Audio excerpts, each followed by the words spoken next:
All right, welcome to episode 9. Let's get started. I'd like to be very nonchalant about the fact that the series has been on hiatus for the past 2 weeks. I've got my excuses, but I'll save them for episode 7 and episode 8 when I get round to doing them. I'm not skipping them, don't worry about that. I'm still committed to doing the whole series. It's just episode 7 and 8 didn't come at the perfect time for me to actually go, super deep into them. So for now, we'll just skip ahead to episode 9. And so yeah, let's actually get into it because I feel like I've got a lot to say, which most of the time I don't. I feel like I have very little to say, and then suddenly there's a lot that just comes into my mind.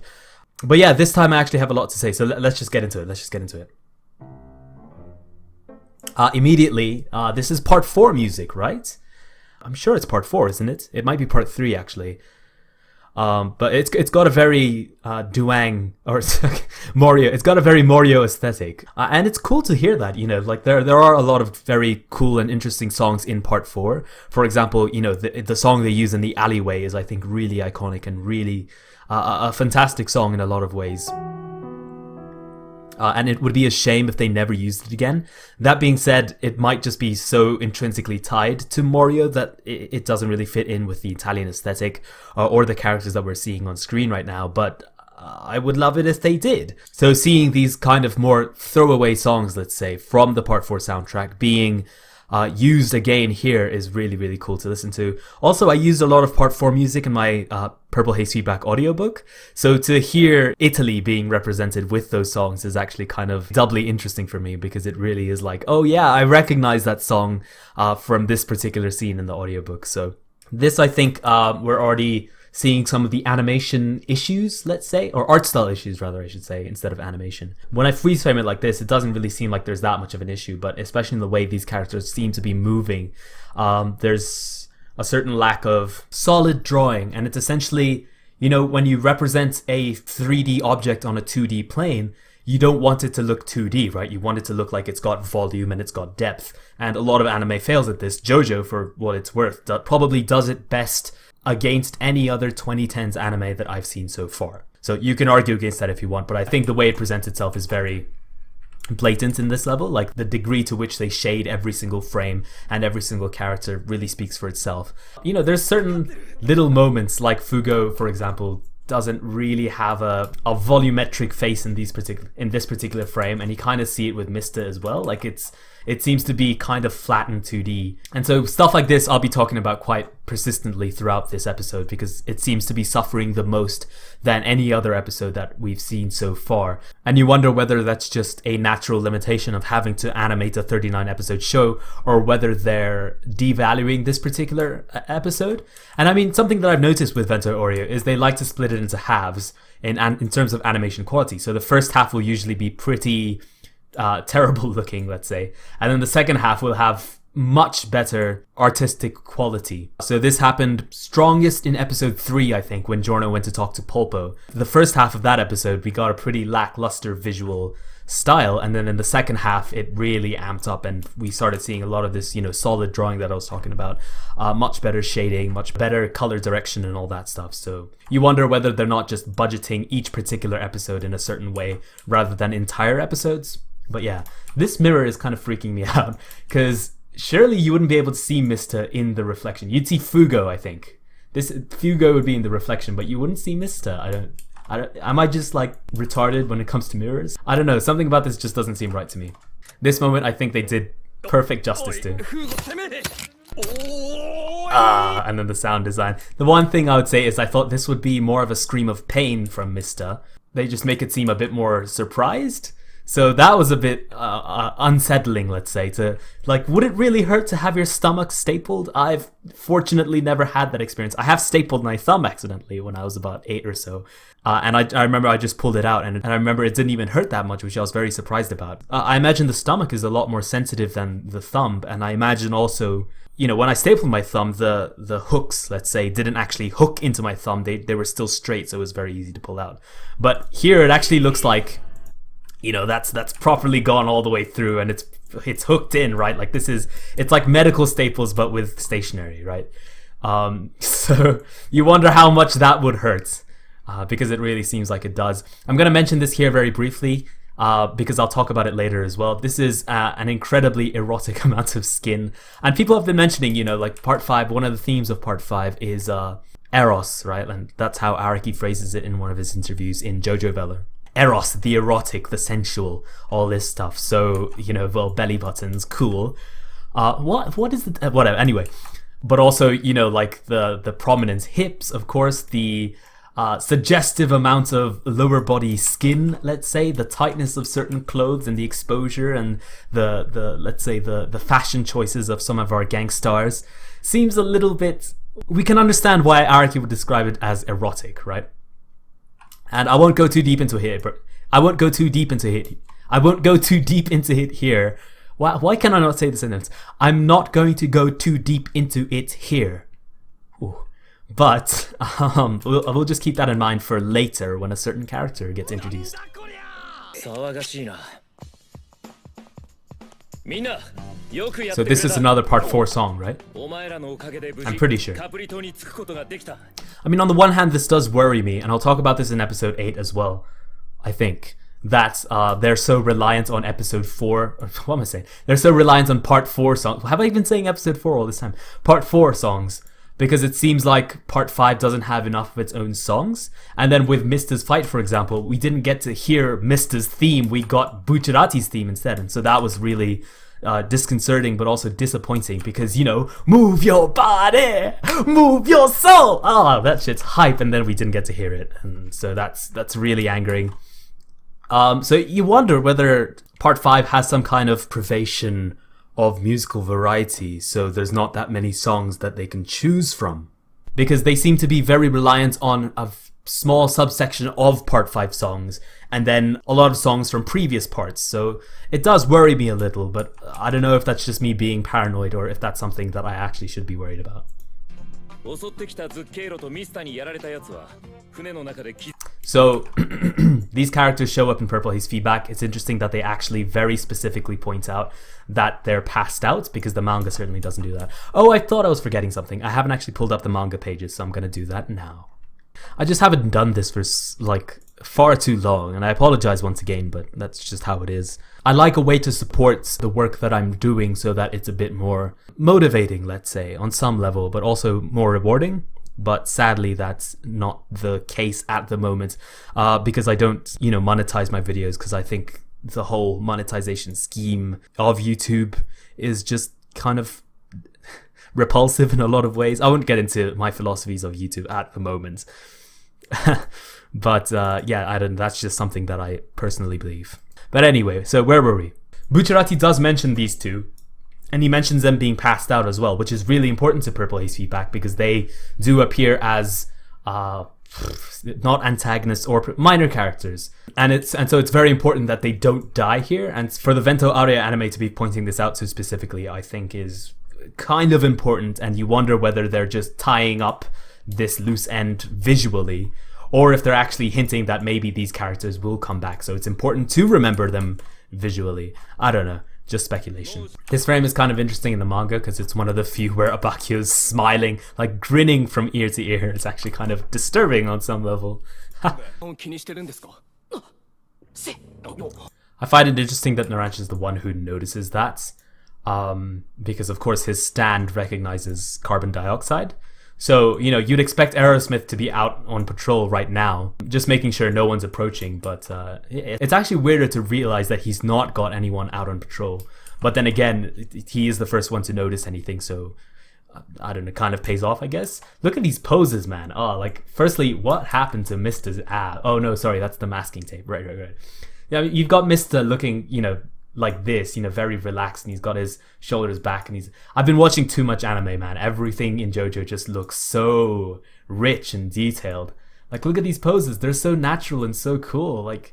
Abakio with his hands in his pockets, it's just so brilliantly staged. I love it.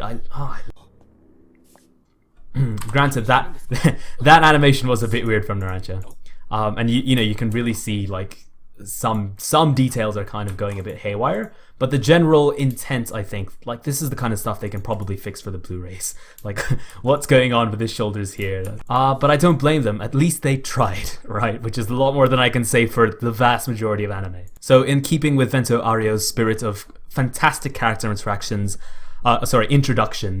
we get possibly one of the best character introductions in JoJo to one of my favorite characters in Vento Aureo. And that's Pericolo, baby. Hell yeah! Screw Trish! It's all about Pericolo. This scene, I love Pericolo so much in this scene. And there's so much that I'm gonna gush about, and I apologize in advance, and I'll probably cut some of it out. But yeah, Trish has a pretty good introduction as well. Toilette! In French, that's toilette, so I wonder if Italian pronounces the OI like that as well. Anyone Italian?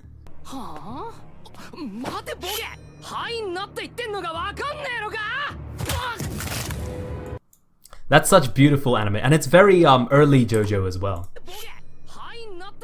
Because, you know, you get this still frame that's very detailed, but it's not doing much at all. There's these speed lines that accentuate the action, but in terms of actual movements, there's not much going on at all.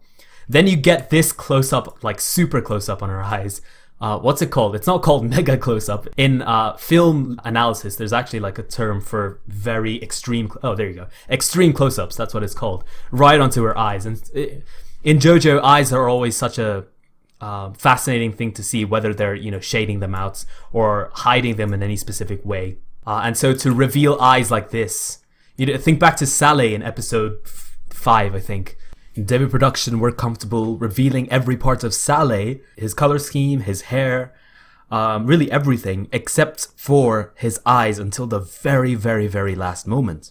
And so, you know, the eyes really say a lot in JoJo, and especially in the anime where they go kind of ballistics with these extreme close-ups, because they really can convey a lot. And especially the emergence of the eye from obscurity, the way Trish's eyes did just there, really shows a kind of aggressiveness. So this is a cool shot for a lot of reasons. But it's really like a very short shot, and like you really see like the emotion building around her eyes, right? And of course, you know, like there's still some very prominent glares, for instance, like accentuating her face. And look at these blacks, right? Like they really nailed it. All of the details really lend so much power to all of the characters, and especially on close-ups like this, they really say a lot. And then this animation, right? So this is the vast majority of the animation in this scene. And it's not much, it's like 2 frames, and then you get this still frame that then zooms in from a digital, that zooms out, digitally from this frame, right? So like they didn't even redraw the hand, they just drew this panel and then zoomed in, or zoomed out, god damn it. Hopefully you guys understand what I mean. Like they really saved up a lot on that, but it conveys a lot of information very well. So, and that's something that I'll also be saying a lot in this episode, because I really do feel like a lot of people are saying, oh, this episode's so bad. But like, it's well done, and there's so many parts of it that are well done, but they had to sacrifice certain visual elements in order to make sure that it was well done. So it's like, which part of anime do you care for? Do you want like... So like this is something that I was talking about in the previous Q&A video. It's like, which part of animation do you care for? Is it seeing lively animation that conveys a lot of emotion through movement?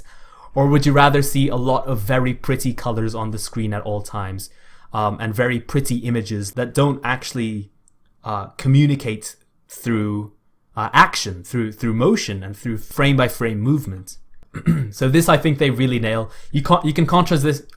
You can contrast this with Leaky Eye Luca, for instance, who they tried to make threatening by really just exaggerating a lot of his aggressive tendencies, like killing people with spades and stuff. But you know, like what we get with Trish here is, I think, even more powerful than that, because it really is like, oh, maybe Naranja's gonna die. Who the hell knows? Who is this person? Are they stand-use? What? At least I assume that's how it felt. I mean, I had to read this with bad translations first. So, you know, that ruined a lot of what the hell was going on in this particular part of Vento Aureo. So yeah, I can only really estimate how it feels to be exposed to this for the first time. But I can really imagine someone being like, okay, maybe something horrible is about to happen right now. And they portray that really, really well. They The music as well is really building up tension nicely. And again, it's part 4 music, so that's really good. What is up with Narancia and getting his face cut? Like Fugo stabs him in the face so his cheek starts bleeding. Then Trish stabs him here and his cheek starts bleeding. Then later in this episode, Sally stabs him with a stand and his cheek starts bleeding. So like, it's rough times for Narancia's cheeks. Like, the entirety of part 5 is just how much can we destroy Narancia's pretty face. And I'm surprised he's not like horribly scarred at the end of all this. But it is gruesome, and I like that a lot. They really did it justice, I think. And they paced it really well too. They don't linger too much on Narancia's confusion, and they certainly don't build up that Trish is evil for a very long period of time. But again, like, see what I'm talking about with the eyes? Like, that visual communication immediately says, hey, maybe this person is evil. And they did it how? By showing her eyes with an aggressive emotion embedded in them, and then they hide it to take away any emotion and dehumanize her as much as possible. So all we get of her is that aggressive snapshot, right? And we really don't know how far this is gonna go, so that Narancia's reaction is perfectly justified. And in fact, this is added from the manga. I don't remember this. And in fact, I can check the pages right now. I don't see it at all. This second knife, it's not there. So I wonder whether they're setting that up for a future fight. I don't remember if Narancia ever has to use both of his knives in any particular fight. But in any case, we really do get a good justification for Narancia's emotional reaction here. And it's not just, hey, Narancia's going absolutely berserk for no reason. But moreover, that cut, which I missed, that shot. Oh, Bucciarati looks beautiful here. Look at that.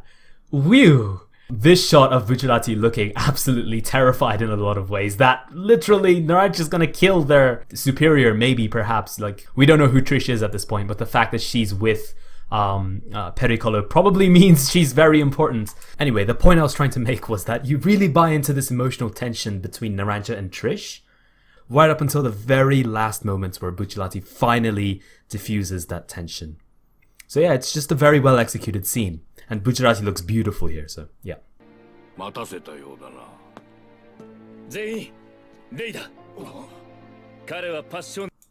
freaking love Pericolo so much.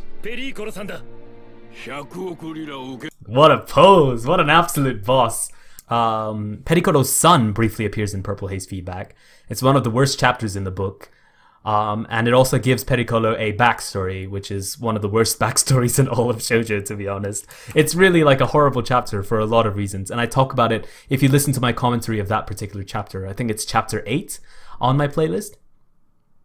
You'll really listen to like why I dislike Pericolo's son, but I never really got to talk about why I like Pericolo so much. And a lot of that is actually in later chapters. We'll see more of him later, and we really get to learn more of his character and his position in Passione, why the boss trusts him so much. But moreover, like, he's just this fantastic father figure to Bruno, right, and to these 6 people here, and we really get to see so much of that. His eyes especially, I frigging adore the fact that Araki decided to go with this kind of eccentric visual choice. Like, he's just cool, man. He's just cool. I love him. And they really just give him so much time in this episode. They give him a fantastic voice actor. Like, wow, what a brilliant character. Oh, yeah. Look at him. Badass old man, part of Passione. And, you know, you can really see in his expression somewhere between, like, worry and anxiety and, like, a level of aggression. And, like, you don't want to deal with this old man even though he's not a stand user. Like, there's power there, and it's so cool. I love him a lot. Anyway, so after this, the opening kicks in. So yeah, I'll see you guys after that.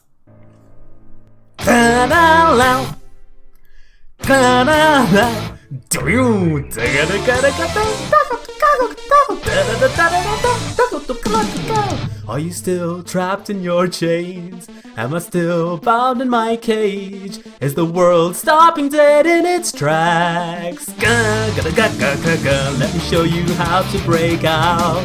Crush the stone of fate into atoms in a way you've never seen before. Inside the chaos of gray, try all the way. Search for your crimson, it will be your guide. Feeling all that you feel, knowing just who you are. You'll see a new world and we'll make it ours. Fighting gold, deep in the fate of my blood. There is something like the shards of stardust in the sky. My soul shines, a light that never will fade. From underneath the wreckage, fly higher than the heavens. A force of nature, a new phenomenon. Fighting gold. Yeah, fighting English, baby. So that's the English version of the lyrics, which I've been absolutely obsessed by for the past week or so. And I've been learning the lyrics, and well, that's the fruit of it. When I do my opening analysis, I'll be actually going over the English lyrics, because I think there's actually a lot of interesting things. A lot of people don't like them for whatever reason. I really can't imagine why. But I think there's a lot of interesting things as well. Search for your crimson, it will be your guide. I think that's such an interesting line, and I'd love to talk more about it. But the main thing I wanted to say about the opening is, for the episode that they introduced Trish, I'm kind of confused that they show the opening before they introduced Trish. I think it would have been like way further down in the episode, but I think it would have been perfectly acceptable to be like, hey, this character that you didn't know who it was for the longest time in the opening, well, there you go, that's who it was. What's up with Abakio's chin there? That looks really weird. In fact, there's a lot of things going weird. Well, we've talked about it. Abakio looks thick! Oh, look at those hips, man. This upcoming scene is, I think, the worst of it, and it gets markedly better afterwards.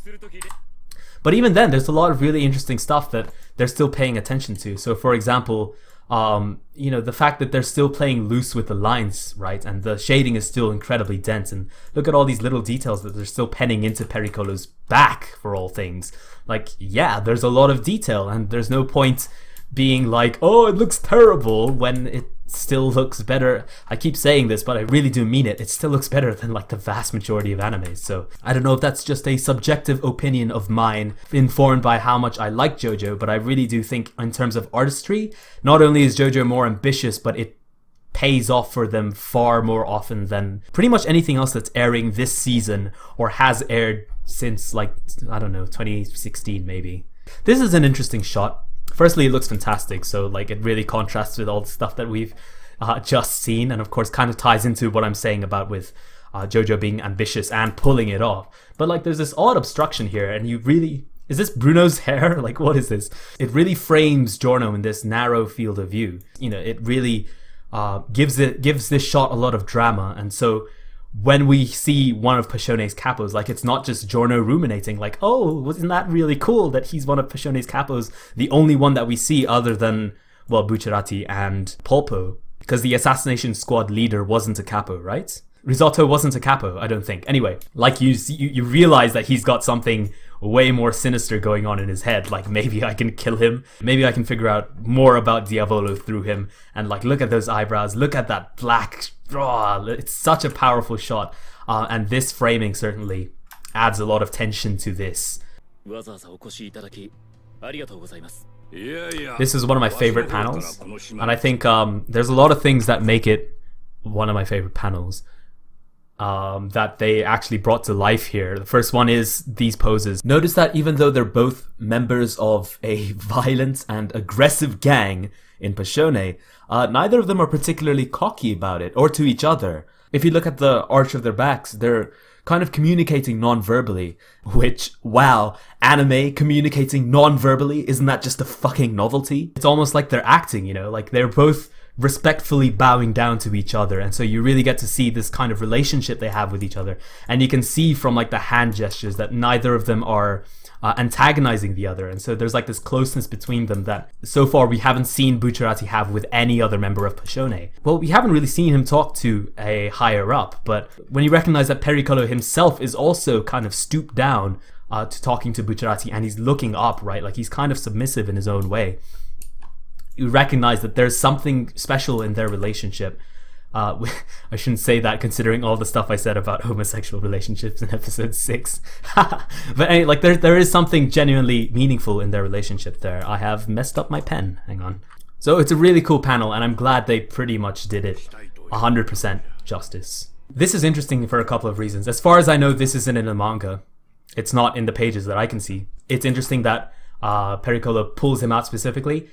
But more than that, it's also very interesting what he says here. Bucciarati told me all about you? Really all about you? So you wonder whether Bucciarati's told him, hey, we're planning on killing the boss, right? And Pericolo, instead of reporting them, this is the important part, instead of reporting them, we know he's loyal to the boss, but you wonder whether he's not also cognizant of the boss's transgressions against his initial beliefs of fighting against the drug war and all that stuff, all the promises that Diavolo built Passione out of.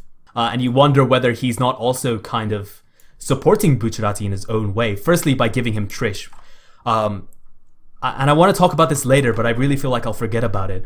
Trish is perhaps the best plot device Araki could have invented at this point in time. If you think about any other shonen, rack your minds back to episode 5. What is the first stuff we saw in episode 5?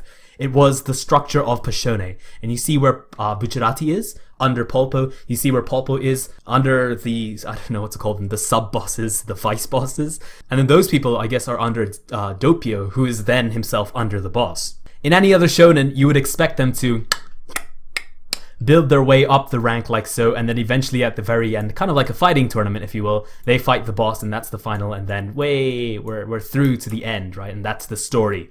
But Araki kind of pulls out this wild card and says, hey, look at, all the steps? Well, you got here. What if we could just skip it? The great thing about Trish as a plot device is that Trish is also a character. So not only do we get this really fantastic plot device that accelerates Giorno's path up to his dream, right? So that we really get to the drama of who Giorno is and whether he succeeds in it very, very quickly, and it doesn't extend to like 90 volumes just before we fight the bloody boss.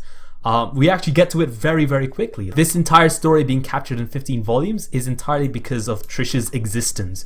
And Trish is a complex and interesting enough character that it is perfectly justified for this drama to be accelerated through, because she is fundamentally tied to that drama. And she has her own, revelations and character growth that she experiences. And it's as rewarding to experience those as it is to see Giorno achieving his dream, and Bruno's character growth and his eventual rebellion and the strength he finds to fight against the boss. And hey, you know what's even more fascinating? The person to give him that final motivation, the one for him to really say, you know what, screw you, boss, you're going down this time, is in fact Trish. So it just ties in on so many levels, and it's fantastic storytelling because of that.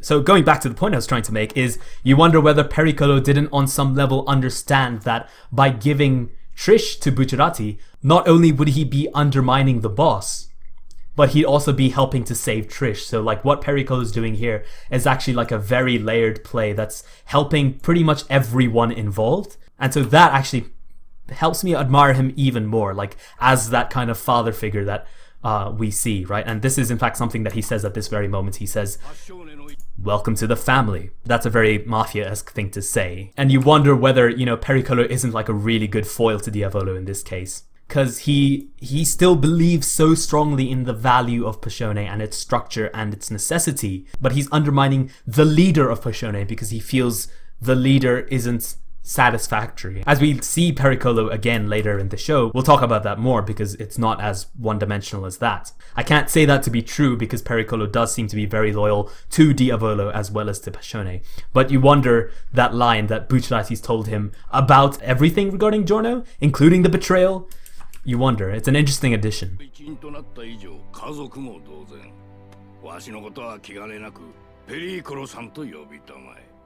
Hell yeah, and I love his voice. So that's another interesting addition. It kind of ties into, later in the episode we see Fugo stabbing Narancia in the fork over and over again. Not that it matters because Narancia's ripped as fuck in the anime.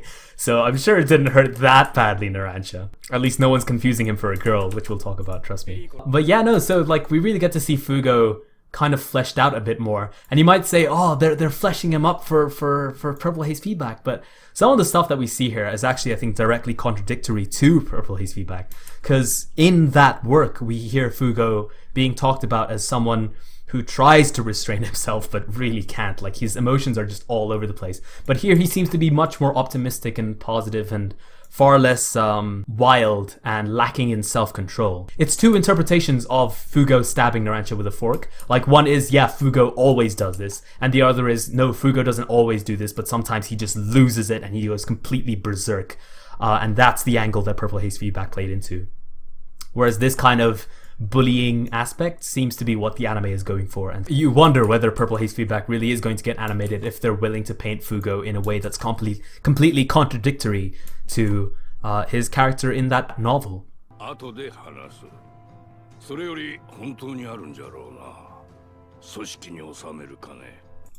love this. Love this. What a close-up. Toiden! Nani? Bucciarati's smile. Bucciarati doesn't smile very often in the manga. I think he smiles twice. One is at the very beginning when he passes the soccer ball to the kids. And the second time is when he sees Narancia like swimming to the boat at San Giorgio Maggiore. And those, like, wow, like, what a contrast, right? And those are the only two times I remember him explicitly smiling in a non-sardonic manner, because he does smile a few times when he's torturing Giorno. Yeah, you wonder whether that counts. Like, there's so many little details that I just love, like him putting on gloves. Brilliant. That was kind of a... Let's just look at it again. I won't say anything, I'll just... You guys know I don't like that, especially considering all the stuff I've said about why the stand summoning animations in Vento Aureo so far have been really, really cool. This also I don't really like, but I guess it's representative of what the manga was like, so I don't really have the right to complain about it. What I kind of wanted to see was the gold kind of spilling out of the urinal, but instead we just kind of get this very static 1-2, let's say. Where it just, there's like a very sudden cut and it's not as satisfying. Brilliant posing there. Like, you really get a sense of just how close these characters are to each other, and it's not even like overstated. Like, they just do stuff like this. They dance together, they hang out and they make jokes together, they staple each other's wounds shut, and then they like punch each. It's just well done, man. It's just well done. Look at the shot though. Like, I kind of want to isolate this. Because, like, they're perfectly centered, right? So in a way, they're framed in such a way that they're isolated from the others. Firstly, the fact that they're perfectly center of the shot gives them a lot of power. And what's the conversation about? Well, it's about power in the organization. So I think it's very meaningful and it communicates a lot that way. But also, there's kind of this sense of transference of power from the old and incapable to someone young and new and who can bring a new vision to Passione, one that isn't so corrupt and so willing to devastate the people of Naples and the people of all Italy by incapacitating them with drugs. So hell yeah. This is, I think, the first time they've actually made Narancia be a bit more childish. Like, visually, I mean. They've really nailed certain aspects of him. So, like, the big mouth, for instance, is something that Narancia often has in the manga. But more than that, the big eyes, the smaller nose. There's certain neotenous features, like how big the head is compared to the rest of his body, that really communicates how youthful he is, even though he's one of the older ones. But he's still the most youthful in terms of spirit and in terms of personality. David Productions' lack of communicating that visually has been something that's kind of irritated me. So it's nice to see some shades of that in this particular frame, even though it is, just one frame, and it is like the earliest Narancia episode that we get, really. And we don't really get much besides this. I think it's a positive direction for the show to be going towards. This is a beautiful frame. So, I was talking previously, way back in like episode 2, I think, about backgrounds, right? So they can really abstract out backgrounds because, hey, it's JoJo and they can do whatever the hell they want visually. And they really take the opportunity and they superimpose Bruno on top of Naples, and it's like, there you go. This is your domain now, Bucciarati. Like, this is how far your ideals have taken you, with a little help from one very special blonde boy. So that's interesting in its own way. The fact that Polpo had power, and it wouldn't have gone to someone who is virtuous like Bucciarati is, without someone as not cruel, but someone who's as driven by his ideals that he would actually kill someone else and his own superiors, and like the people judging him to gain entrance into this organization, Passione, without that kind of not integrity, like that's not the word I'm really looking for, and not resolve either, but somewhere between like integrity, resolve, and cruelty. There is some weird charismatic place that Giorno inhabits between those three characteristics, and it's with those elements that Giorno decides to kill Polpo, and only then is someone as virtuous as Buccellati given control of Naples, right, and given his own turf to oversee and make sure it doesn't fall to corruption, the way the rest of Passione has fallen into corruption. The way Araki's kind of painting morality in this, like, yeah, Bruno's a good guy, but Bruno wasn't the one who got himself here. It was Giorno who killed Polpo. A very immoral act in a certain way, to kill your own superior.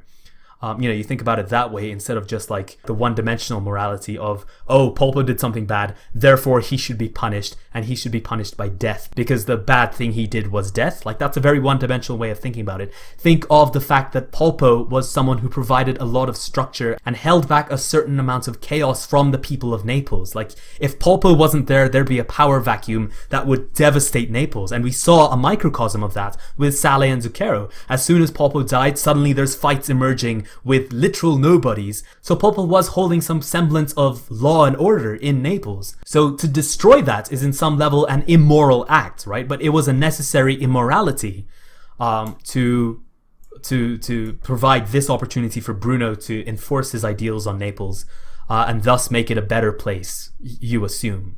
And yes, the video on Bruno's morality is still coming. Trust me, I haven't forgotten. Is it Kitso Motobi? I've read your comments, man, and you keep asking for the Bruno morality. Trust me, it's coming, and I'm more sad. Trust me, I am more sad that I haven't worked on that video than you are. So, it's definitely coming. There's little details in that I love as well. Like, you can see the color changing on Buccellati. And it just reminds me of like, when you go to like a red light district of a particular town and you just see like the neon like fading different colors, and immediately that's a symbol of, like corruption, if you will. I wouldn't say it's that far, but it's still like the dark underbelly of any particular city with such scummy organizations, I suppose. I don't want to sound like I really hate, that kind of establishment, but in terms of symbolism and in terms of interpreting fiction, I think that's a good way of characterizing it. But yeah, so you really get a feeling that, yeah, he's got control of Naples, but it's still kind of like the scummy parts of it, and it's not like a particularly good place. And so Bruno has to face up to that, and we have to understand that Bruno isn't a good person the way Jonathan was. He's a good person within the context of Passione, within the context of a corrupt Italy. Yeah, like there's a lot of layers there, and it's not so one-dimensional that we can just say, hey, Bruno's a really good guy. Jonathan is like way above Bruno in terms of morality, and a giant figure in terms of how you should act against conflicts and act in a just way. Weird touch with Mista's eyes. I'm not really sure why they decided to go with that. Most of the time in the manga, Mista's eyes are just flat, like just flat black. It just looks like Pac-Man, I think. But yeah, this is a really cool train of thought from Mista's perspective. The fact that he turns to look at Giorno and he immediately attributes Giorno to be like this golden child, no pun intended. You wonder whether there's some kind of symbolism there of Mista, the person who most believes in luck, and the person who most believes in like superstition and all that, is the first one to recognize there's something interesting and unique about Giorno.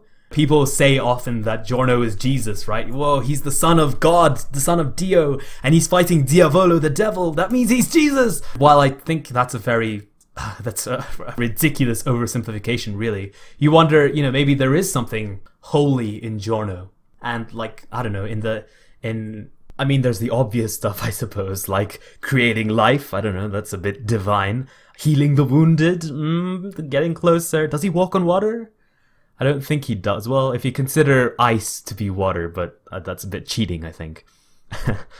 But less jokily and less literally, his way of being, right? Like the fact that he can so brazenly kill Polpo just because of his particular sense of justice being hypocritical. Like that level of dedication to your morality and your understanding of the world is really kind of fascinating and also a little bit scary. So you wonder whether Mr., the most, somehow the most impulsive but also the most cautious, the person who's most attuned to the fact that your life is subject to a lot of factors that you have no control over. And he's let go of the presupposition that you can control everything. And he's fully embraced the idea that your life will just completely fuck up for no reason at all. You wonder whether he's got his number 4 thing as like a coping mechanism for that kind of like nihilistic revelation that sometimes your actions just do not have any meaning in the greater scope of the universe, and things will try their best to devastate you for no reason other than that's just the way the world happens to be at that point in time. So you can perceive his number 4 thing as a coping mechanism against that, and like, if you really believe that, then yeah, you would need a bloody coping mechanism. Or if he really believes that choosing or avoiding number 4 as often as possible really is like a guide to the correct way to living, right? Like somehow, and this ties into his backstory better actually, that it's the shining path to a better life somehow, that the number 4 somehow is like the worst place you can be, and the greater force with which you avoid it, the happier you will be in general. And so this ties into the philosophy that I'm talking about. Like, you have to exert as much force as you possibly can to not make things shitty. Right? And what he sees in Giorno is exactly that. Someone who tries his best when he has the opportunity to make things better, to enact his will upon the world so that they become better. When Giorno kills Polpo, when Giorno preempts Zucchero's attack on Capri Island by, you know, turning the what's it called, the life-saving device into a fish and then swimming there early. Like, Mr. sees in that action the same philosophy that he carries of not counting on faith or goodwill or good luck, right? Like, you make your own luck. That's a quote from JoJo, but it's actually Kishibe Rohan who says it. So that's an interesting thing that's somehow carried through between part 4 and part 5. So yeah, that might just be me rambling, but I don't know. That's an interesting idea to me. I don't know how you guys think. The reason why I brought up why Giorno was holy is kind of the fact that Mr. in a way idealizes him, right? So to Mr., Giorno is holy, as much as being holy is something that all humans strive to be in a way. Like, the ultimate ideal of human life, that is what is holy. Which is why, you know, you look to the moral teachings of Christ and the moral teachings of Buddha to replicate them in the life that you live in order to be as virtuous as possible. So to Mr., right, Giorno is the Christ figure. Giorno is the Buddha figure. The ultimate wisdom from which you can derive the perfect life. That's getting way too philosophical, so I'll just stop there. So yeah, here's some blackened eyes. I feel like I've talked enough about eyes that this is the part where I was gonna say, oh yeah, look at all these eyes, and whoa, like, what does this mean? Like, they're so emotional and they're so conflicted about the fact that they're getting Polpo's jobs, and it's a job directly taken from the boss himself, and right, there's a lot of conflict there, but I feel like I've talked enough about eyes being shaded over and not being shaded over and gleaming and not gleaming and all this other stuff. So hopefully you get the idea of why I paused in this specific frame and was curious about the idea to begin with. So again, here with the really big mouth and with the really big eyes.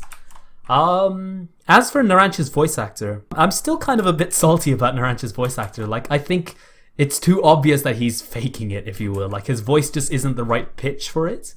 So it's hard for him to carry that youthfulness that Narancia naturally has and is so consistent throughout the early parts of part 5.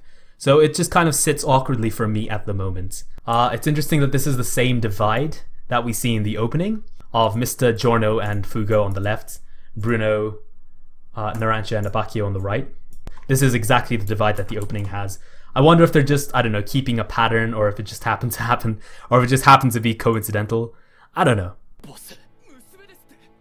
This is beautiful. There's several shots that look just like this. Mwah! I couldn't ask for anything better. The coloring's wild and brilliant.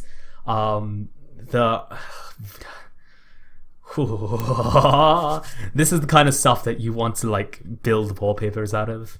If I could buy this original frame, I'd be all over it. Oh, right. Yes. So, we get the first look at the boss, and we get this. And this, I was like, wow, okay, they're going full smooth criminal. But there's two things that I'm really excited about. Firstly, they are willing to hide the boss's identity. They're not showing off his hair. They're not showing off his pink dotted hair. They're making sure that the boss's identity is as significant a factor in the anime as it was in the manga. And now, actually, when I think about it, it kind of makes sense on some level that they were willing to show Sale so early, because if they showed Diavolo being all shadowed like such, and then they showed Sale being so shadowed, audiences might be like, oh, maybe Sale was the boss, because they were both shaded in that really weird, aggressive way. And later when we get Prosciutto, and we see him shadowed in a similar way in the manga at least, they might be like, oh my god, is this the boss? What? If they continue the pattern that they kept with Sale for Prosciutto, then we'll kind of see a bit of Prosciutto's visual design, but they won't just make him like completely grayscale the way he was in the manga.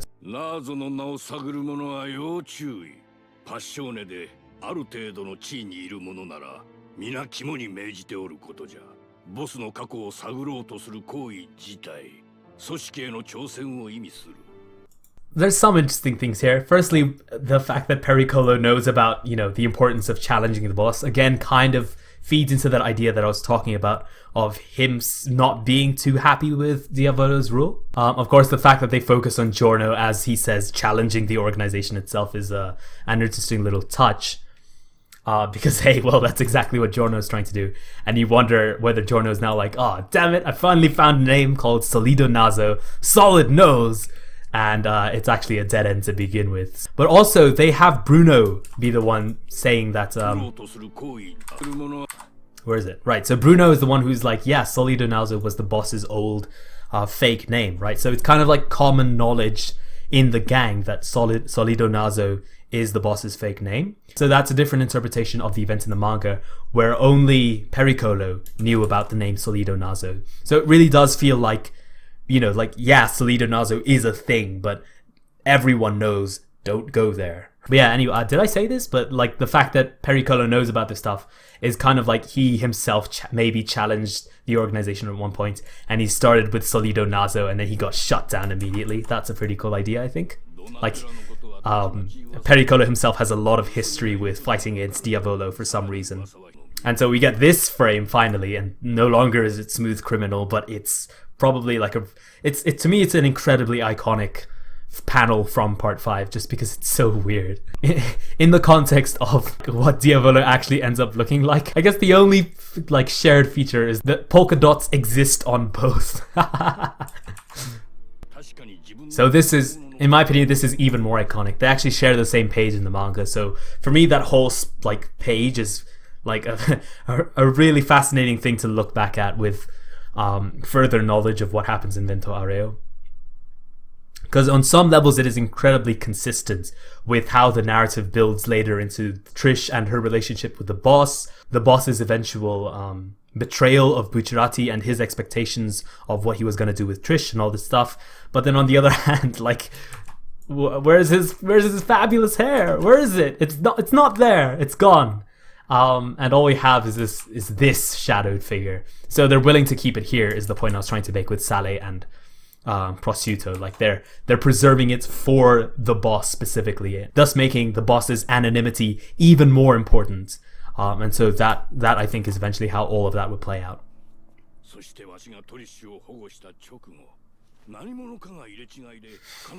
Cool pose, man. That's actually in the manga, and I think it's very well realized. I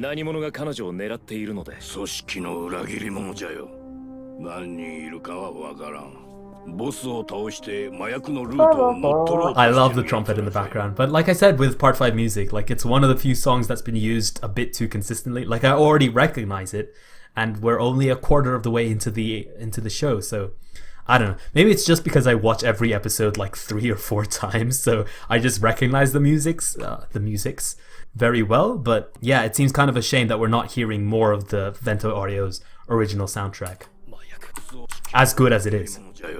Listen to it.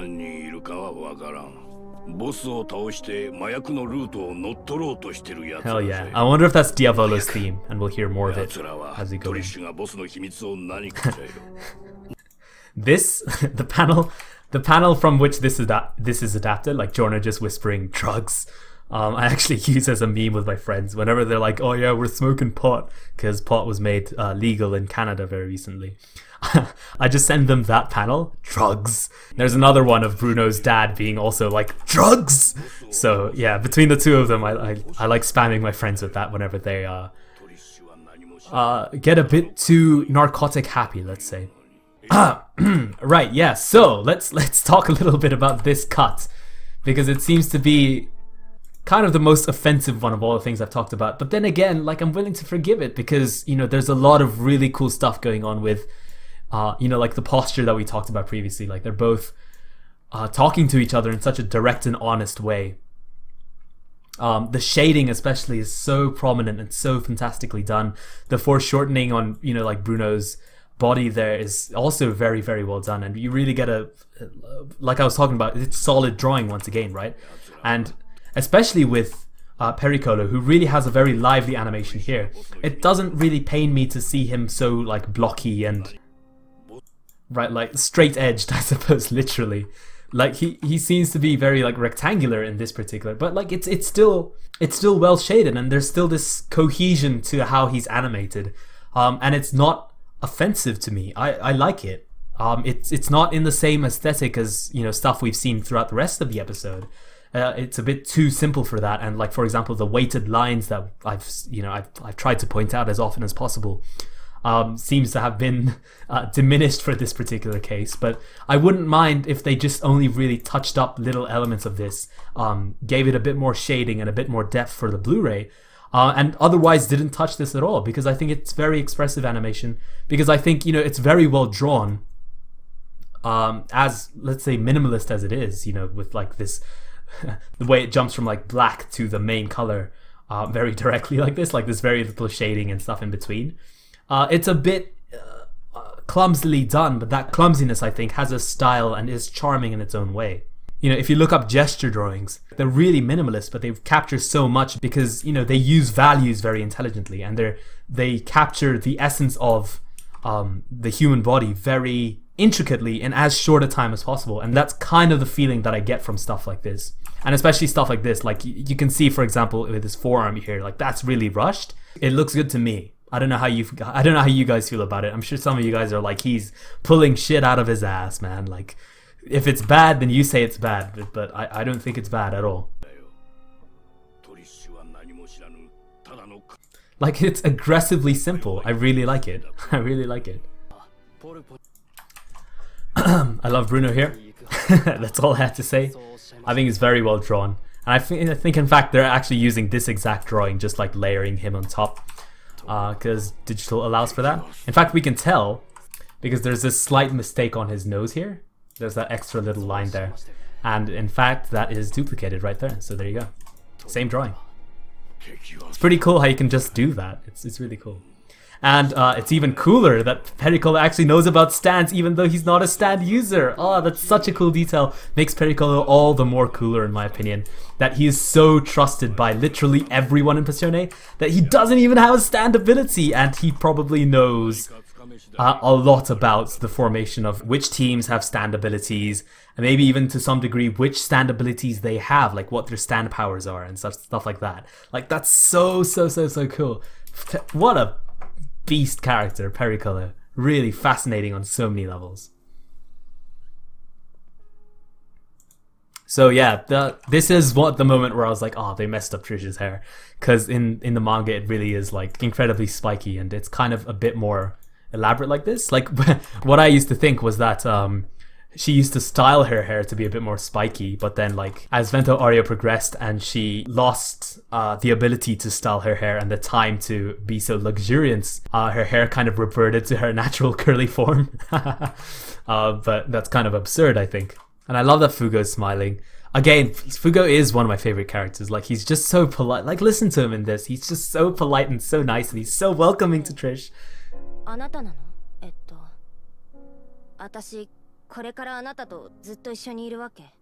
love Trish's voice. I might not like it later, because the thing I really like about it right now is she sounds kind of like aloof and uncaring, which perfectly fits her character and really goes into like how young she is, right? Like she's only 15. Like what does she care about gang politics?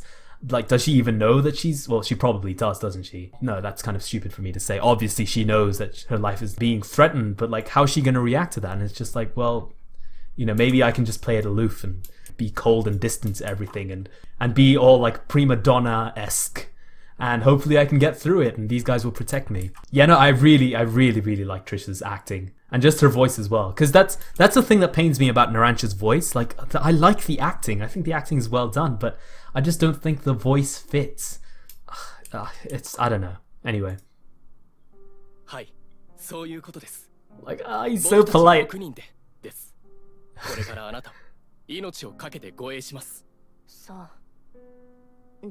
And he's like smiling the whole time. Poor Fugo. Fugo actually introduces Narancia and Mista at this point, but I guess the anime cut that out.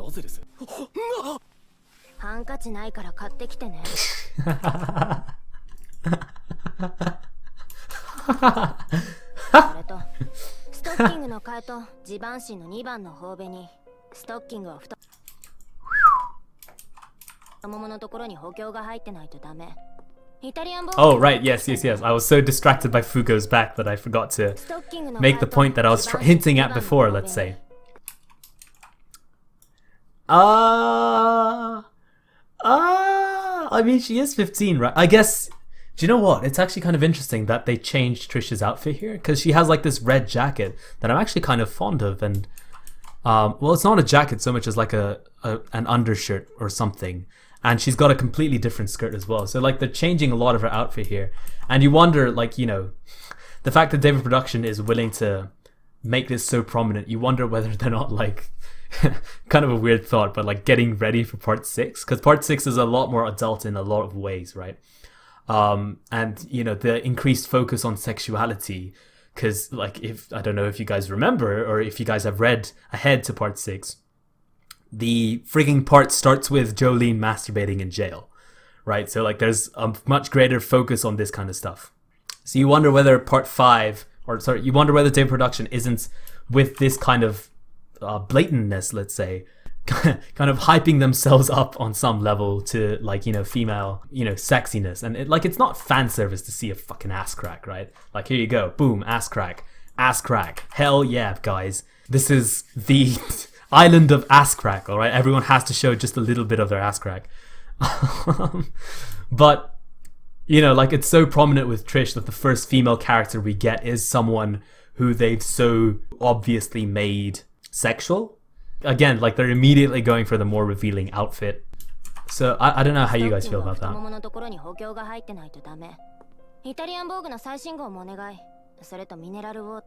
See, I love her voice. It's just like, it's spoiled just enough. I love it. I'm sure they're gawking at the scenery, Trish. God, I love that scene.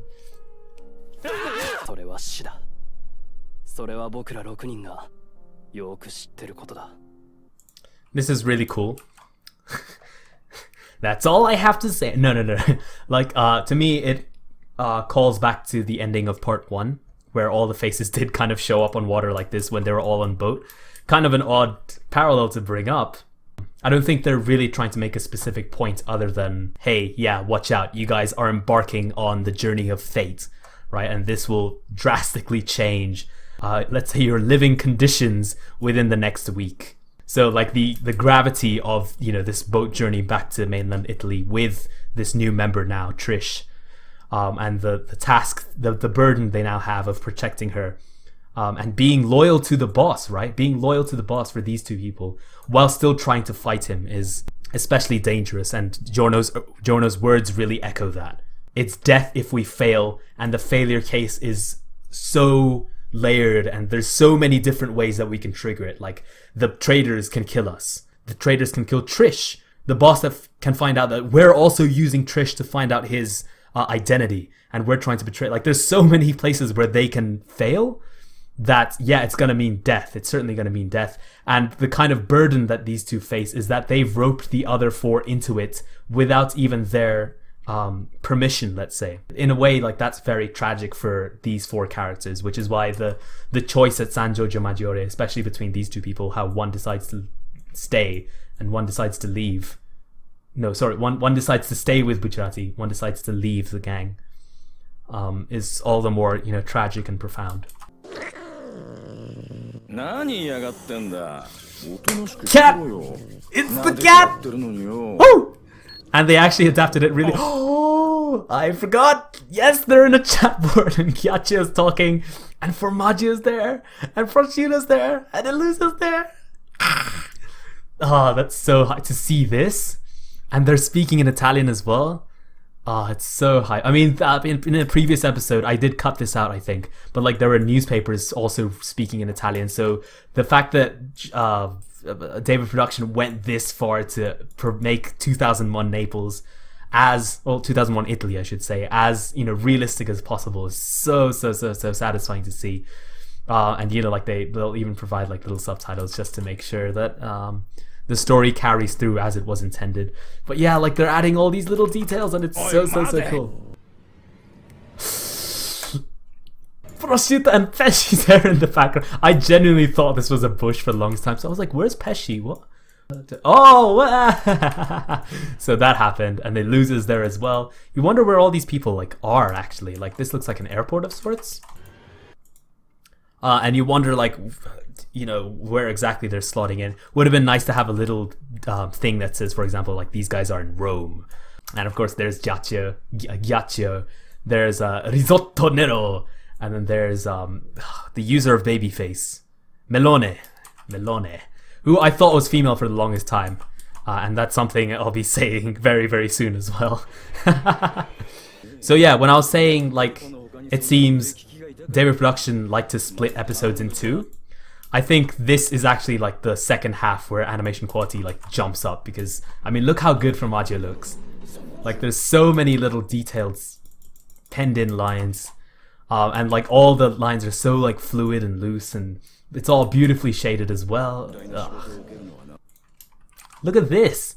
Like, they even put in the little detail that shows like his hair is actually, three-dimensional there, and it has some height.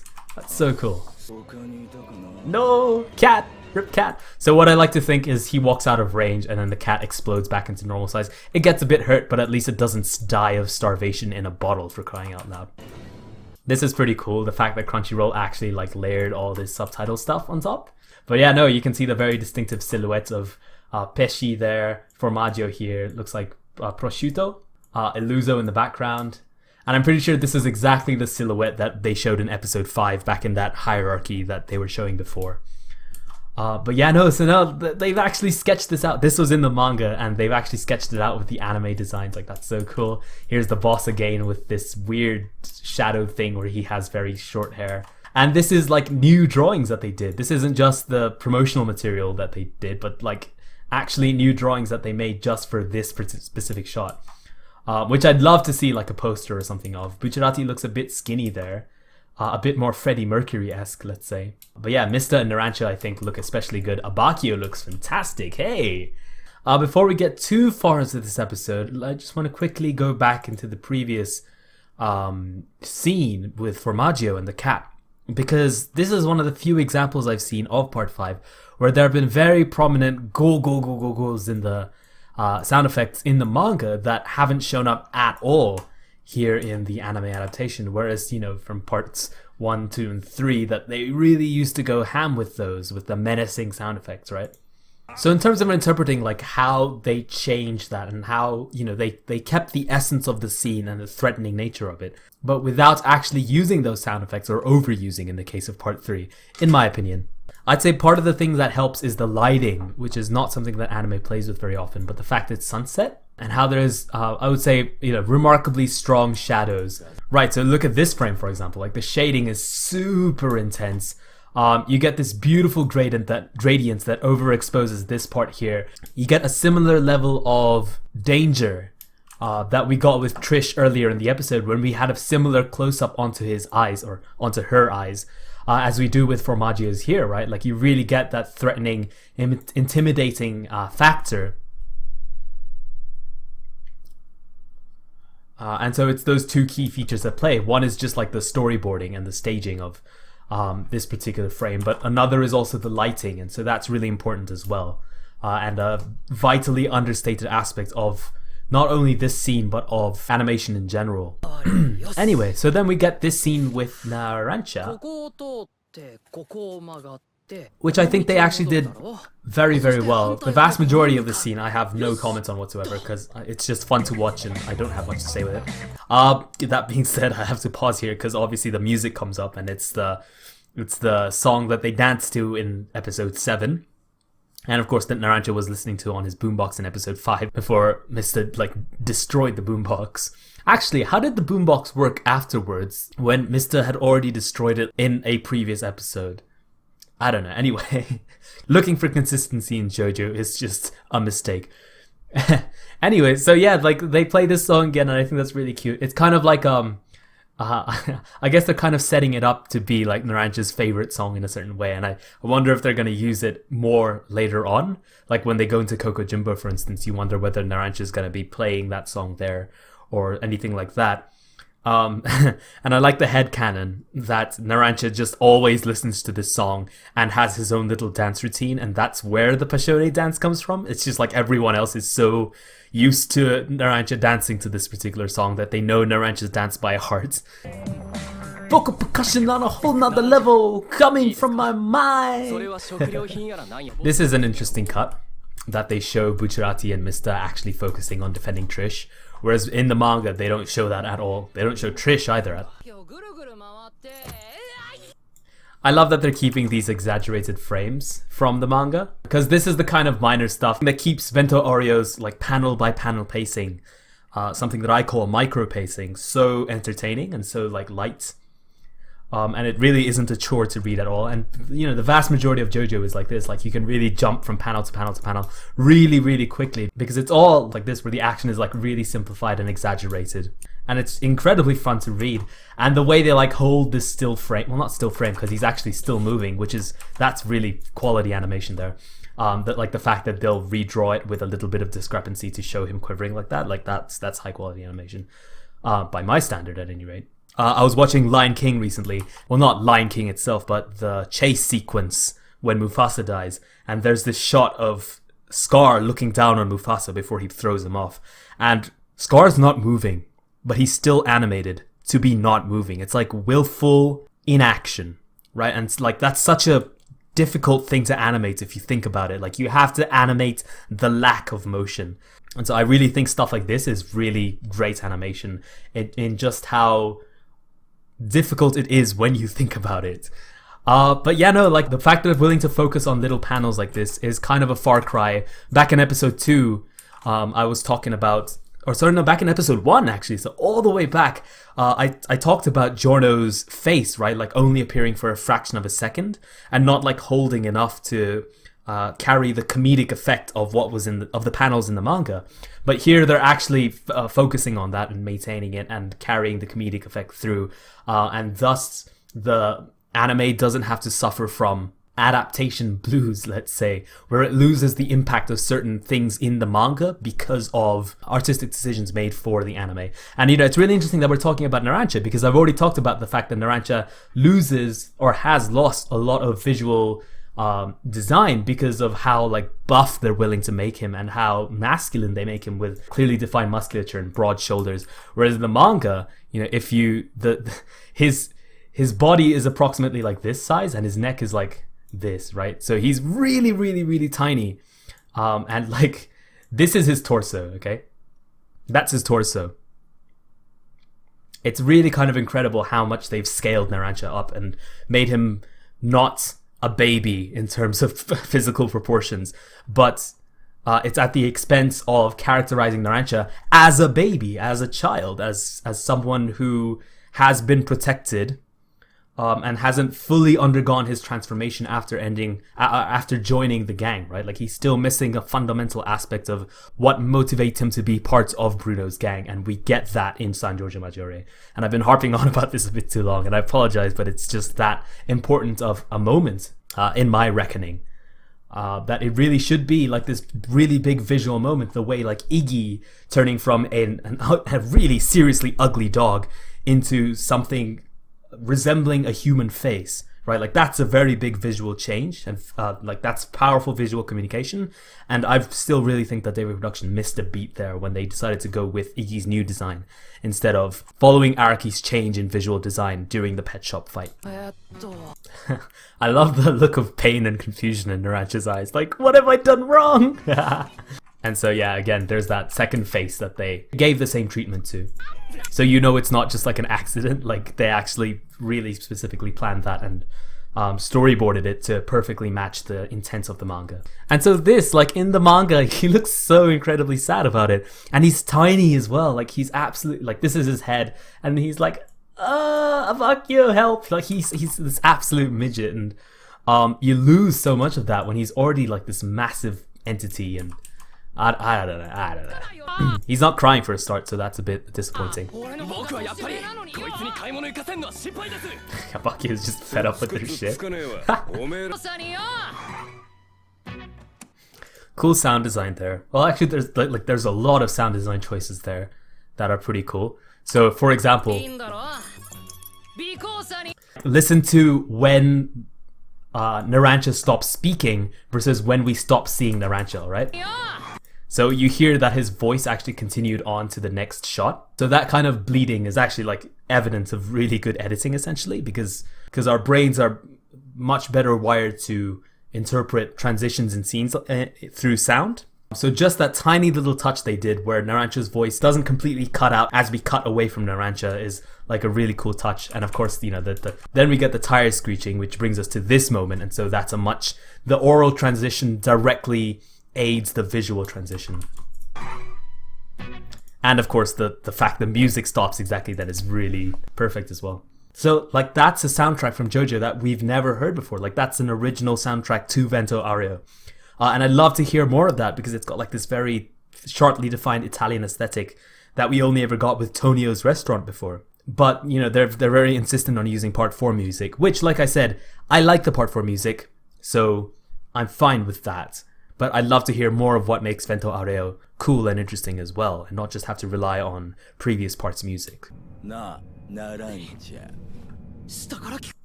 This is an interesting touch they did, because in the manga, the speech bubbles are the one pointing from down there, and Narancia doesn't say this, but it's kind of necessary because for us all we hear is Formaggio's voice, and you don't get obviously a height differential when you're listening in 2 dimensions, left and right stereo, right? So you kind of like need this to understand why Narancia actually felt the need to look down. So that's an interesting change from the manga to the anime. I think JoJo has previously struggled with having 2 people talk on top of each other, but this is one of the cases where it actually works. I'd say one of the reasons is because Formaggio, for that whole time they were speaking on top of each other, is just saying oi oi oi oi, right? So like it's not difficult to parse out what's happening, whereas in episode 8 there was a moment where, you know, 2 people spoke on top of each other and it just kind of went crazy. And of course I'll talk about that when I get to episode 8. I think this interrogation between Formaggio and Narancia is really, really cool.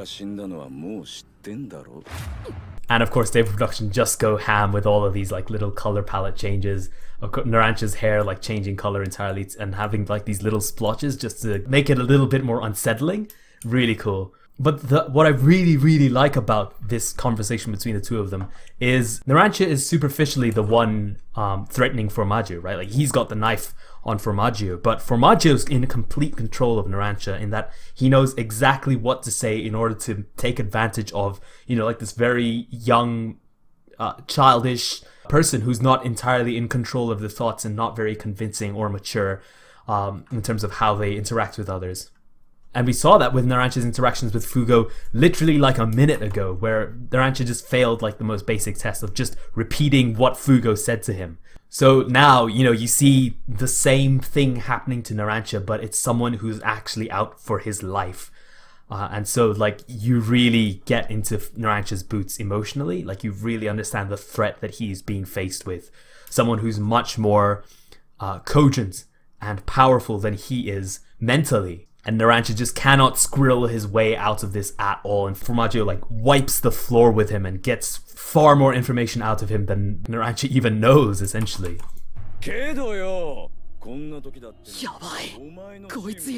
And so immediately, like, Narancia just goes into panic mode, and that's just so cool, in my opinion. Especially this black, like, just the way it's eating at him, and like he's lost one eye to like that darkness, and like he's being blinded by his own fear. Like, that's so cool. He can't say anything. He stopped listening. He stopped thinking. He's like gone full panic mode. It's such a cool moment because you really see how immature Narancia is.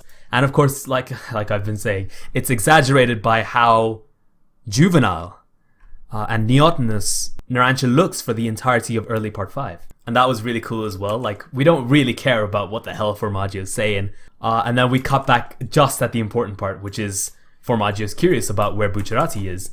The coolest part of this interrogation is Formaggio's observation that Bucciarati and his squad weren't actually at Polpo's funeral. Like, that's and like the person who's taking over Polpo's role isn't at Polpo's funeral. You know something's wrong. Like, that's such a cool observation from Formaggio and the rest of the assassination squad. They're immediately onto Bruno's squad. It's such a cool conflict between these two squads. They're both incredibly intelligent and talented stand users, but one team is just ruthless and the other is arguably incompetent because they're woefully underprepared to fight against very talented stand users to this degree.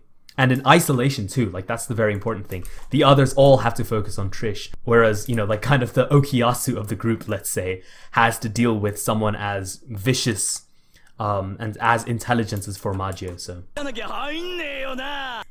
once again, like, really cool, like, mental tricks that he's playing here. Like, he pretends to be crazy, but later when Narancia actually fucking just goes insane on Formaggio, he's like, oh shit, I think this guy's kind of touched in the head. Formaggio really is like not a normal human being, but he's intelligently making choices about the best way to upset Narancia and make the best out of this situation for him, which would be finding out if they are in charge of Trish, and if they are, well, finding out where they are, killing Narancia presumably, and finding Trish. Right, so like he's got a lot of tricks up his sleeve. And to kind of exaggerate that, David Production add this little scene. It starts here, where Narancia says, "Shut up," and then Formaggio has this little line, which isn't in the manga at all. In the manga, Little Feet just kind of jumps out and cuts Narancia on the cheek. And I don't know how I feel about this, but it does tie into all this stuff that I've been saying about Formaggio being incredibly hyper-successful, let's say, at making a fool out of Narancia and getting the most out of his situation and ruining Narancia as much as possible.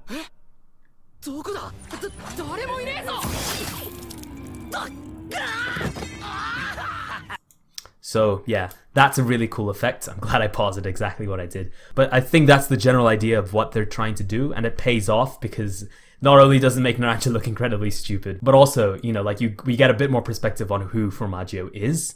There you go, see? Hiding somewhere when a Kappa's funeral is going on. This is the same stuff that I was talking about with Jordan before. Like, there's just so much detail and the color swaps, and like it's just such a well done frame, which JoJo is just really good at, like making sure every single frame is the best possible quality that it can be. And sometimes that's not the best possible quality of the entire show, but it's still the best that it could be, right? Like, they're still trying their best, and then sometimes we get Quality Queen, and then other times we get this, and it's like, hell yeah. I love this like dust effect and the little tinkling sound that they have going on. And then this pose and that animation. Oh, let's frame by frame that, all right? Come on. There's a perfect frame here, and I'm just looking for it. Come on, Crunchyroll. Okay. Well, let's just watch it smoothly. See, like that frame of Narancia's eyes just spinning around, and like I was trying to say, like there's all these little details penned into just that tiny little cut that it's just so satisfying to watch. Like, look at these. No one's gonna see these. David Production, why are you putting so much detail into frames that no one is gonna focus on? And it's because, well, because they're passionate about it, right? Why else? They've got an ideal art style and an ideal Part 5 anime that they want to bring to fruition. And if they can, even if it's at, you know, the expense of, you know, the first half of the show looking kind of debatably bad, you know, they're gonna give us stuff like this, and that's just inspiring in a lot of ways.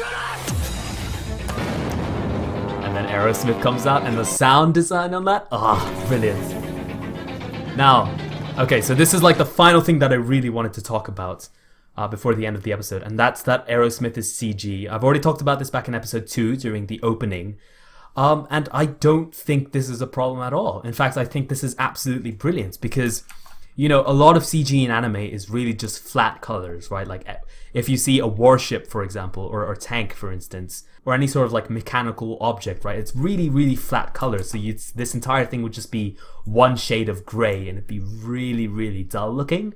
But here, look at what they're doing. Not only is it red for starters, but, you know, they've got highlights going on. They're going for at least like a two-tone shading.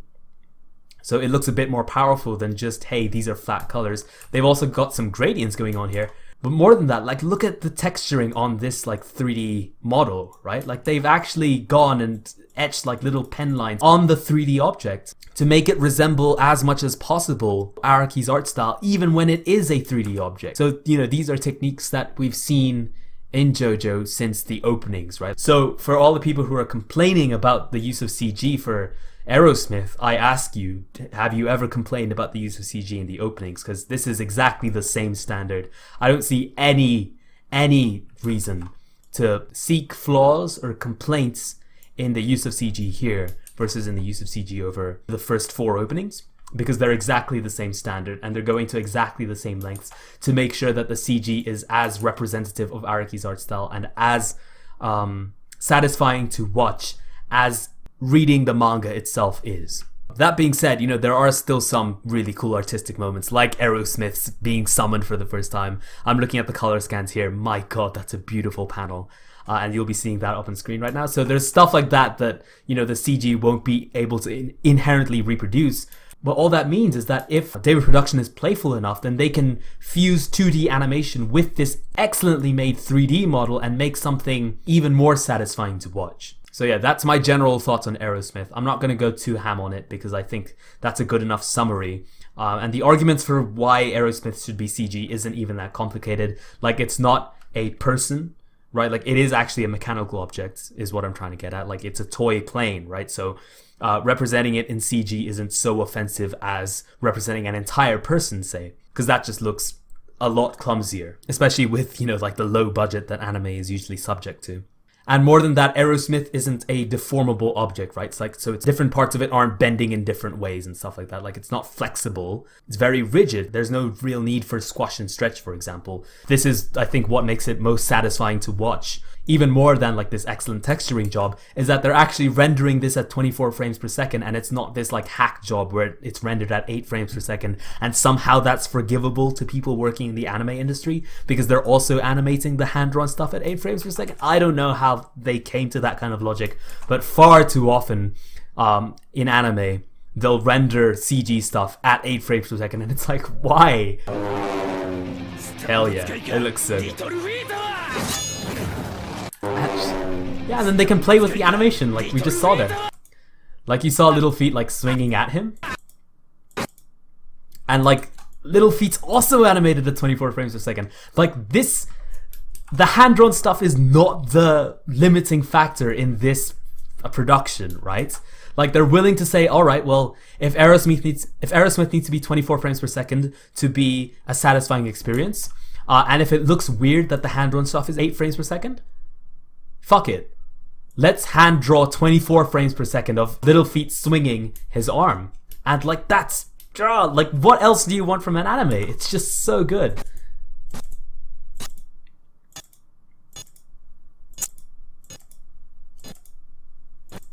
Brilliant stuff. Like, what fluid animation there. And of course we did see that some of the frames were duplicated, But I think we can chalk that down to timing, which is another principle of animation, rather than them being lazy and not actually animating it at 24 frames per second. But yeah, like smooth, like it's perfect. It's actually perfect. Like I couldn't imagine a better representation of Little Feet of Aerosmith. And Narancia just for that tiny. Oh my god! I'm not gonna. I can't just pause on every single frame because they did so much great work just for this little scene of the two of them fighting for the first time. And here we get the absolute highlight of that. Look at this.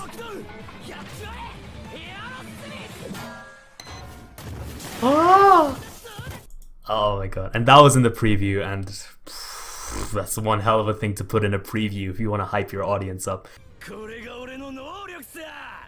And see, like more digital stuff, this is actually literally the drawing that we just saw being scaled down instead of like redrawing it. So that's really cool. And you can see how high definition it is, for instance.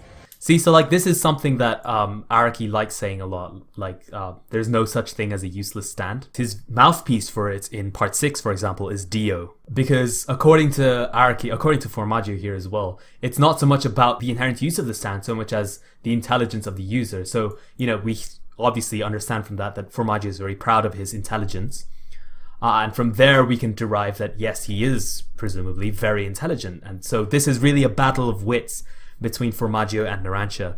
And more importantly, it's kind of a thematic thing that Araki's setting up with Narancia, that he's constantly being bullied and looked down on from other people. Firstly by Fugo at the start of the fight, and here by Formaggio, who is literally the behavior that Fugo exhibited, but to the worst possible degree, in that he actually wants to kill Narancia for it. So yeah, really kind of cool thematic build up to establishing Narancia's character. And of course, you know, next episode we'll see Narancia's backstory. His entire backstory is also just about being betrayed by people and being looked down upon by people and bullied and taken advantage of. So it's a really consistent theme with Narancia's character. And I think Formaggio is a really good mouthpiece of that. The lines, the drawings, the colors, so good, man. So good. Anime of the year, the decade, maybe. God, it looks so good. I was watching Gridman,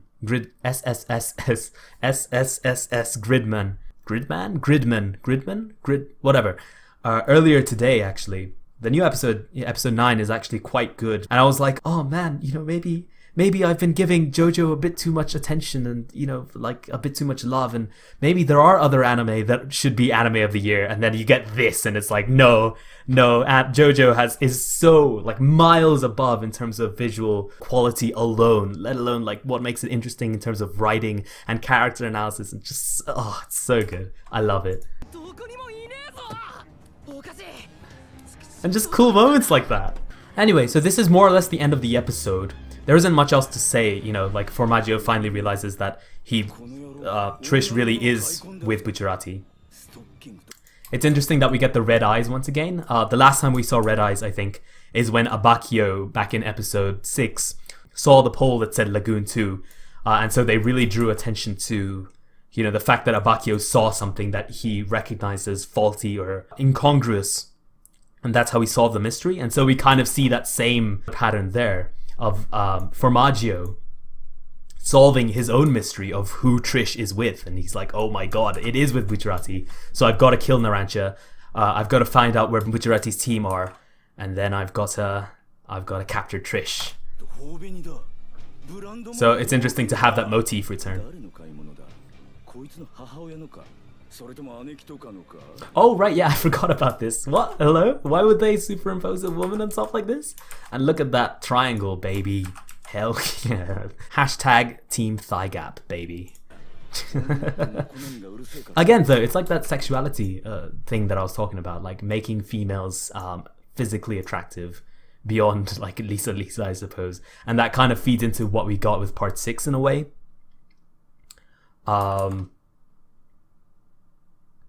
Like they're really playing with physical attractiveness in this particular episode, and maybe they're going to build it up as we see more of Trish, for example. I don't know. We'll just have to see as we watch more episodes. One final thing I will say is this is exactly the moment when I was first reading the manga that I kind of got a hint that maybe Narancia isn't female, guys. Because I was like, how does Formaggio not know that maybe Narancia's just doing the shopping for herself? And I was like, huh. Well, maybe Formaggio thinks Narancia's a guy. So I really duped myself into believing that Narancia was female for the longest time. And I kind of figured it out at a later point in the story, which makes it pretty explicitly clear that, hey, Narancia is, at the very least, not female. Oh, bloody hell. Yeah, so there's still this, where he like physically shrinks down, and that's not something that Araki really showed in the manga. And so it was a bit more of a mystery about what was going on, especially from Narancia's perspective. So, you know, again, that's the thing that I've talked about multiple times, to be honest, and you guys are probably sick to death of hearing it. But again, the idea that you have to see the story from the perspective of like a certain protagonist, if you will. And the protagonist of this is Narancia, right? So if you want to see the story from Narancia's perspective, then you have to confront the mystery of the boots. Right? Like, why is the boot suddenly a lot bigger than it was before? And why is the knife suddenly a lot bigger? And why is the car suddenly oh, maybe I'm just the one who's smaller, right? So to see it from that perspective is rewarding in its own light. But, you know, but maybe, you know, to communicate visually in an anime, it is just more sensible to just say upright, like, what's going on. In any case, we've already been revealed Formaggio's stand power, so I don't know how satisfying that would have been to begin with. Anyway, so yes, the end credits have already rolled. I guess all I'll say is thank you guys for the 2-week wait. I appreciate I've kept you waiting. So yeah, I hope you enjoyed episode 9. This was a really long recording session. I'm going on like 3 hours. I'll probably have to cut a lot of that out if I want to stay within like an hour and a half at most. We'll see how much I cut out and which parts I cut out, or if I do at all, to be honest. There's a lot of really, really interesting things that this episode like centers on. It's like the locus for a lot of very important plot points about Narancia, about Purple Haze feedback, about Bruno and Giorno's relationship with the gang as witnessed by Pericolo. Like, Pericolo is the go-between between the two of them. Of course, Trish is like, there's just so much. Hopefully the future episodes won't be this analysis heavy, let's say, so tempting to analyze and break down frame by frame. But if the show continues to look this good and, you know, like hint at stuff in the future and all this stuff, then Christ, like we might go into like 4-hour videos for all I know. And I might even have to break down every single episode into different parts. So like episode 10 part 1, episode 10 part 2, and that's just going to be a wild mess. To be continued. Mere wa mamoru. Next week and next episode, we are gonna see the Hitman team. What? What does that mean? So next episode was supposed to be Narancia's backstory episode, right? But it's focused on the Hitman team? Hello? It's Hitman team, right? So like that's actually in English, basically. Join me next week and I'll be sure to talk a lot about that. Thank you everyone who's been listening, and I'll see you all next video.